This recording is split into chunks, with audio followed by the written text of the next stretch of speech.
منحوس جہیز کی بنیاد پر ہندوستانی معاشرے میں روزمرہ اخبارات چھپتی ہے کہ فلاں شخص نے مزید جہیز کا مطالبہ پورا نہ کرنے پر بیوی کو موت کے گھاٹ اتار دیا۔ اخبارات کی یہ سرخیاں بھی غیر قوموں کے بارے میں ہی نظر آتی تھی، مگر افسوس صد افسوس کہ اب ہمارے اسلامی معاشرے کے اندر بھی وبا پھیل چکی ہے۔ آج ہمارے معاشرے میں لڑکی والے جہیز دینا اپنا فرض اور لڑکا والے لینا اپنا حق سمجھتے ہیں۔ جیسے جیسے آج دنیا ٹیکنالوجی میں ترقی کر رہا ہے، ویسے ویسے جہیز میں بھی ترقی ہو رہی ہے۔ جس طرح دور جہالت میں لڑکیوں کی پیدا ہوتے ہی باپ کا چہرہ خشک ہو جایا کرتا تھا، ٹھیک اسی طرح آج بھی اگر کسی کے گھر بچیاں پیدا ہو جاتی ہے، پیاری لاڈلی خوبصورت بیٹی جنم لیتی ہے، تو باپ کا چہرہ زرد ہو جایا کرتا ہے، سوچ و فکرے کی ایک کیفیت طاری ہو جاتی ہے۔ باپ کہنے لگتا ہے اب کیا ہوگا اس کے جہیز کا، ہم خود ہی فقیر ہیں تو اس کو جہیز میں کیا دیں گے۔ میرے دوستو، آج ہمارے معاشرے میں جہیز کو لڑکی کی شادی کے لیے ایک لازمی شرط سمجھا جاتا ہے، چنانچہ جب تک جہیز دینے کے لیے پیسے نہ ہو لڑکی کی شادی نہیں کی جاتی۔ نہ جانے ہمارے معاشرے میں کتنی لڑکیاں اسی وجہ سے بے گھر شادی شدہ رہ جاتی ہے کہ باپ کے پاس انہیں دینے کے لیے جہیز نہیں ہوتا، اور جب شادی سر پر آ ہی جائے تو جہیز کے شرط پوری کرنے کے لیے باپ کو بعض اوقات روپیہ پیسہ حاصل کرنے کے لیے نہ جانے کیسے کیسے ذرائع اختیار کرنے پڑتے ہیں۔ وہ رشوت، چغل سازی، دھوکہ، فریب، امانت میں خیانت، سود خوری جیسے ذرائع کے ارتکاب پر آمادہ ہو جاتے ہیں۔ اگر کوئی باپ اتنا باضمیر ہے کہ ان ناجائز چیزوں کو استعمال نہ کرے تو کم از کم اپنے آپ کو قرض اور ادھار کے شکنجے میں جکڑنے پر مجبور ہو جاتا ہے۔ میرے دوستو، آج جہیز کے سلسلے میں سب سے گھٹیا بات یہ ہے کہ لڑکی کا شوہر یا اس کے سسرال کے لوگ جہیز پر نظر رکھتے ہو۔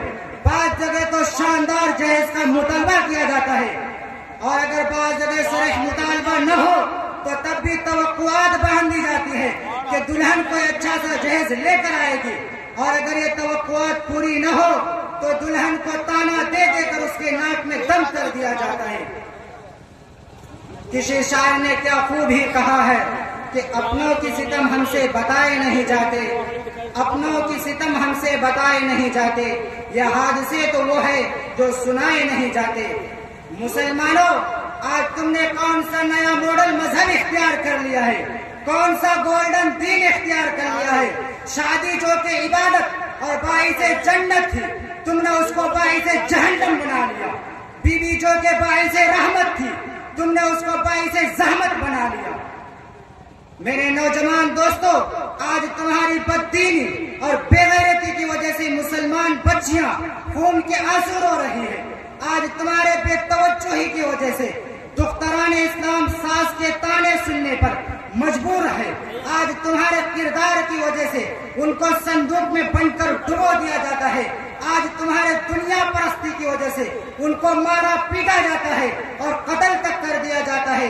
آج تمہارے حرص و متاع کی وجہ سے ان کو نظر آتش کر دیا جاتا ہے۔ ان سب کے ذمہ دار صرف اور صرف تم۔ اور اگر کوئی شخص ہم سب کو کہتے ہیں کہ جہیز بری چیز ہے، جہیز لینا حرام ہے، تو ہم سب بہانہ بناتے ہیں کہ جہیز تو سنت نبوی ہے۔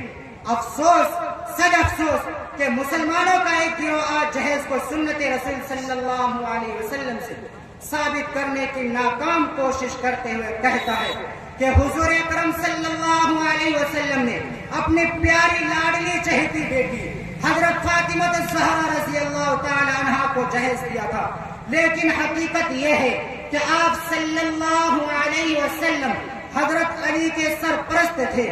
حضرت علی کے پاس گھر بسانے کے لیے کچھ بھی نہ تھا۔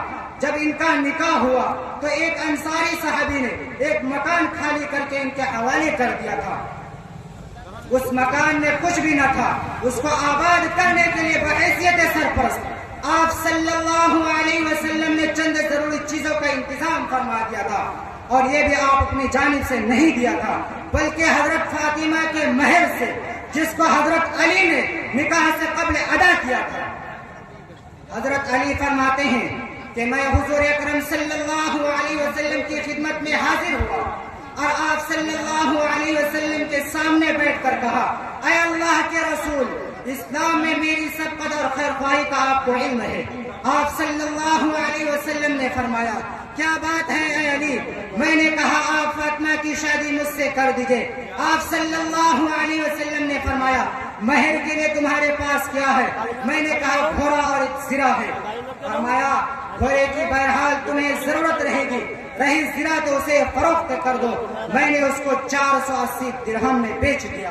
اس کو لے کر نبی کریم صلی اللہ علیہ وسلم کی خدمت میں حاضر ہوا اور آپ صلی اللہ علیہ وسلم نے اس میں سے ایک مٹھی بھر کر فرمایا، اے بلال، اس سے خوشبو خرید کر میرے پاس لاؤ، اور لوگوں کو حکم دیا کہ اس سے فاطمہ کا جہیز کا سامان کر دو۔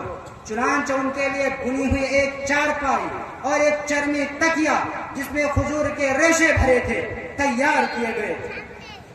میرے دوستو، حضرت مولانا برہان الدین صاحب سنبھلی اور مولانا خالد سیف اللہ صاحب رحمانی دامت برکاتہم العالیہ نے بھی حضرت فاطمہ کے جہیز کو فراہمی مہر کی پیشگی رقم سے کی جانے کی وضاحت فرمائی۔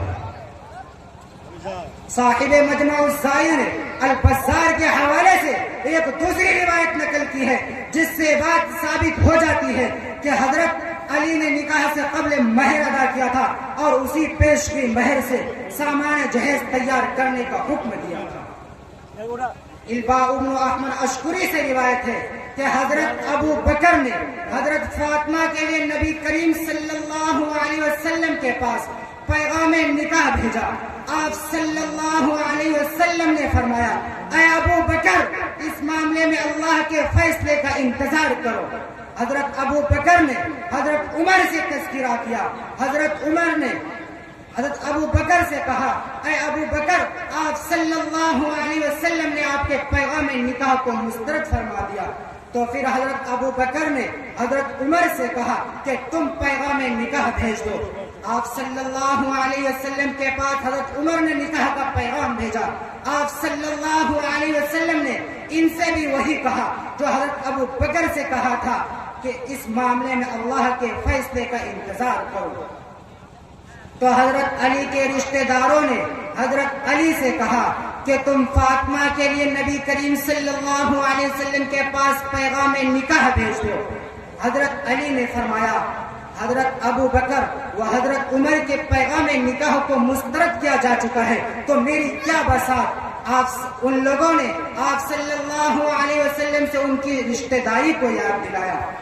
تو حضرت علی نے نکاح کا پیغام بھیجا۔ آپ صلی اللہ علیہ وسلم نے ان کی شادی حضرت فاطمہ الزہرا سے کر دی۔ حضرت علی نے ایک اونٹ اور کچھ سامان فروخت کیے جس کی قیمت 480 درہم ہوئے، جس سے آپ صلی اللہ علیہ وسلم نے فرمایا، 2/3 سے خوشبو اور 1/3 سے سامان خرید لو۔ عائشہ عبد الرحمن بنت الشاطی نے معتبر کتابوں کے حوالے سے اس بات کو ثابت کیا ہے کہ حضرت علی نے نکاح سے قبل مہر ادا کیا تھا، اسی پیشگی مہر سے حضرت فاطمہ کے سامان جہیز تیار کیا گیا تھا۔ یہاں ایران سے ایک شائع شدہ کتاب شیعہ مسلک کے ترجمانی کرتے ہوئے ایک اقتباس اس کا پیش کرنا مناسب معلوم ہوتا ہے۔ لکھتے ہیں کہ ہجرت کے دوسرے سال نبی کریم صلی اللہ علیہ وسلم نے امیر المؤمنین حضرت علی کا شادی حضرت فاطمہ علیہ السلام سے کر دی، اور یہ مبارک خوشگوار شادی ان دونوں کی ہی شایان شان تھی، جیسا کہ ائمہ معصومین نے اس کی شرحت کی ہے۔ اس شادی کی غلو و شان پر دلالت کرتی ہے، جیسا کہ قریش سرداران قریش اور صرفا کے حضرات کو حضرت پیغام نکاح کو مسترد کیا جا چکا تھا۔ تو حضرت علی نے جب نکاح کا پیغام بھیجا تو آپ صلی اللہ علیہ وسلم نے کہا کہ اللہ نے حکم دیا ہے کہ حضرت فاطمہ کا نکاح کر دے۔ تو آپ صلی اللہ علیہ وسلم نے فرمایا، اے ابو الحسن، کیا تمہارے پاس کوئی ایسی چیز ہے جس کے عوض میں تمہارا نکاح کر دوں؟ حضرت علی نے فرمایا، میری والدین آپ پر قربان، میرا کوئی معاملہ ایسا نہیں ہے جو آپ کا مشکل ہو۔ حضرت علی نے فرمایا کہ میرے پاس ایک اونٹ اور ایک زرہ ہے۔ آپ صلی اللہ علیہ وسلم نے کہا اپنی زرع کو فروخت کر دو، جس کی قیمت سے حضرت فاطمہ کے لیے گھر کے سامان اور شادی کا سامان تیار کیا گیا۔